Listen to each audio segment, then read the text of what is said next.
pyłek odpada, a pyłek jest bardzo wartościowy, więc ten pyłek musi zostać. I teraz tak, obcinamy te kwiatki wszystkie z tych łodyżek, ponieważ te łodyżki są gorzkie. I teraz przykrywam garnek i pozostawiamy na 12 godzin. Czyli po prostu przelewamy. Nic więcej się nie może wydarzyć. Tak, wydzielinę na drogi oddechowe to 1-2 kropelki bezpośrednio do dzioba. A tak z właściwości, jakie jeszcze ma i jak można jeszcze go stosować, można go stosować.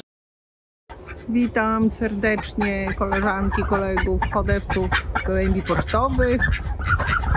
Już za chwilę czarny bez, więc pora jest na to, żeby pozbierać kwiaty i zrobić syrop. Oczywiście sama nie będę tego robiła, więc muszę poszukać mojego męża, żeby pomógł mi nazbierać surowca. Nazbierałam kwiatów czarnego bzu, całe wiadro, i teraz będę robić syrop. I żeby zrobić syrop, to trzeba poobcinać baldachimy. Troszkę mi przywiędły te kwiatki i najlepiej zrobić to nożyczkami bezpośrednio od razu do garnuszka, żeby nie tracić pyłku, bo zobaczcie, jak się tak potrzęsie, to tu się robi, widać to? Pyłek odpada, a pyłek jest bardzo wartościowy, więc ten pyłek musi zostać. I teraz tak, obcinamy te kwiatki wszystkie z tych łodyżek, ponieważ te łodyżki są gorzkie, żeby nie dały goryczki. I oprócz tego ważne jest, żeby te kwiaty zbierać w pełni rozkwitnięte i żeby jak najkrócej one leżały, żeby najlepiej je przerobić od razu po oberwaniu. Moje troszeczkę leżały, parę godzin to trwało. Fakt, że już takie kwiaty na następny dzień już w zasadzie się nie nadają do użytku. I teraz tak, pora do zbierania kwiatów, najlepiej jak jest słoneczny dzień. I żeby na pewno było sucho. Nie myje się tych kwiatów przed użyciem, z tego względu, żeby właśnie ten pyłek, który z nich tu można wytrząsnąć, żeby nie został spłukany podczas mycia. I teraz tak, bierzemy około 30 bądź 40 baldachimów, zależy ile chcemy zrobić. Ja tu nie liczę, bo moje są ciutkę takie drobniejsze. I jeszcze taka pilna uwaga, bo właśnie widziałam innego robaszka. Jak zerwicie te kwiaty, to rozłóżcie je na słońcu, najlepiej na jakimś białej tkaninie bądź na białym papierze. Wtedy wszystkie robaczki, które żyły sobie na tej roślince, na tych kwiatkach, one się wyprowadzą i nie będą dodatkiem białkowym, tudzież innym do naszego syropu. Żeby zrobić ten syrop, to potrzebować będziemy jeszcze dodatkowo cukier, ale to w dalszej części, cukier i cytrynę. Teraz tak, do czego ten syrop może służyć? Więc tak, syrop z kwiatów czarnego bzu ma właściwości oczyszczające. Oczyszcza z wolnych rodników, z toksyn, ma bardzo dobre działanie na górne drogi oddechowe, ze względu na to, że ma takie właściwości rozluźniające śluz, który może nam się gromadzić w drogach oddechowych, tak? No, dlatego jest zalecany przy kaszlu, przy katarze.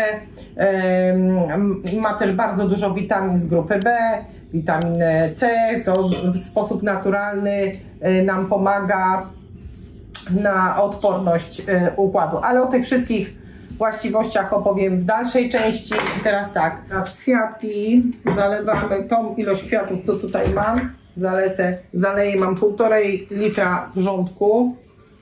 Zalewam te kwiatki, ładnie sobie zalewamy kwiatuszki. Od góry.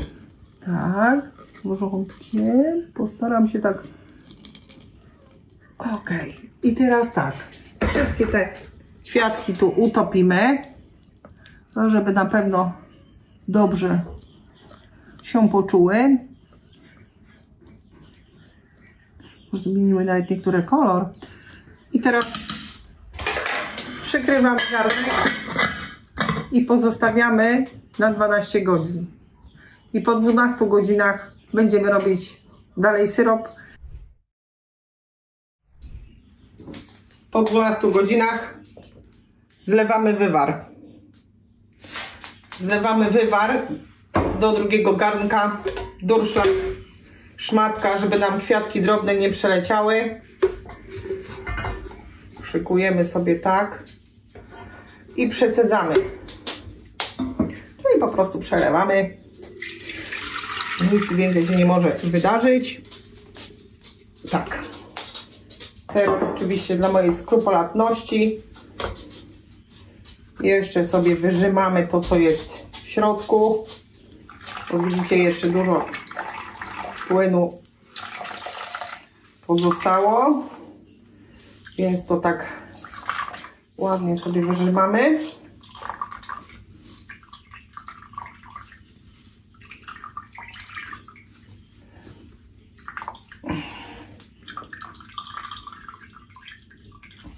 Dobrze. Jest zrobione. I mamy taką ilość płynu. Teraz sobie przeleję ten płyn, żeby zobaczyć, ile go wyszło.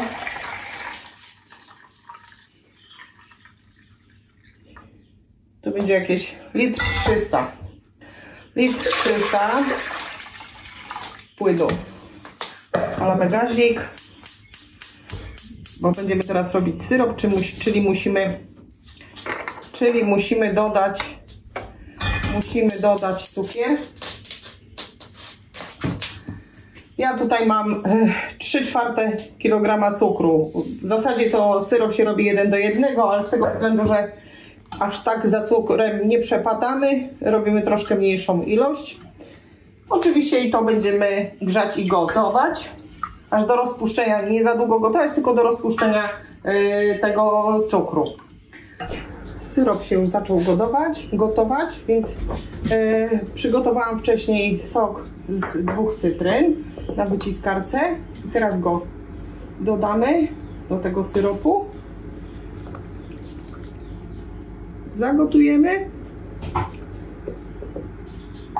Zagotujemy i będziemy go teraz przelewać. Czyli syropek z kwiatów bzu. Tak, syrop z kwiatów bzu. Będziemy go przelewać do butelek. Tak na ciepło, tak jak w tej chwili to wygląda. I będę gasiła gaz z tego względu, że jak będę odstawiać garnek, to żeby był cały czas ciepły. I tak, moi drodzy Państwo, gorącym, gotującym się syropem napełniamy buteleczki. O, nawet i przelewamy buteleczki. Proszę. Tak, trzeba pamiętać, że jak doszło do czegoś takiego, to trzeba wierzch słoika, bądź zależy w czym będziecie robić, wytrzeć do sucha, żeby nakrętka miała możliwość zassania na gumce. I teraz tak, taki zakręcony syrop, jak już przeleję wszystkie, bo nie będę Was tu teraz zalewać. Rozlałam już wszystkie syropiki. Trzymałam je pod przykryciem zaraz po rozlaniu, po to, żeby dobrze zaciągnęły buteleczki i wyszło mi 6 buteleczek po 300 ml. I teraz dawkowaniem tego syropu jest jako środek wykrztuśny i rozrzedzający wydzielinę na drogi oddechowe, to 1-2 kropelki bezpośrednio do dzioba. A tak z właściwości, jakie jeszcze ma i jak można jeszcze go stosować, można go stosować 1 łyżkę stołową na 1 litr wody do pojemnika. I no, syrop z kwiatów czarnego bzu ma, oprócz tego, że rozluźnia śluzy, czyli działa wykrztuśnie na górne drogi oddechowe, ma działanie antywirusowe, wzmacnia odporność, bo ma bardzo dużo witaminy C, działa przeciwbólowo, ma też ogrom witamin z grupy B, też witaminę A i tak samo dużo minerałów, potas, magnez, wapń, fosfor, żelazo. Więc zachęcam, zróbcie sobie sami. Wy też możecie spożywać ten syrop. Pozdrawiam serdecznie.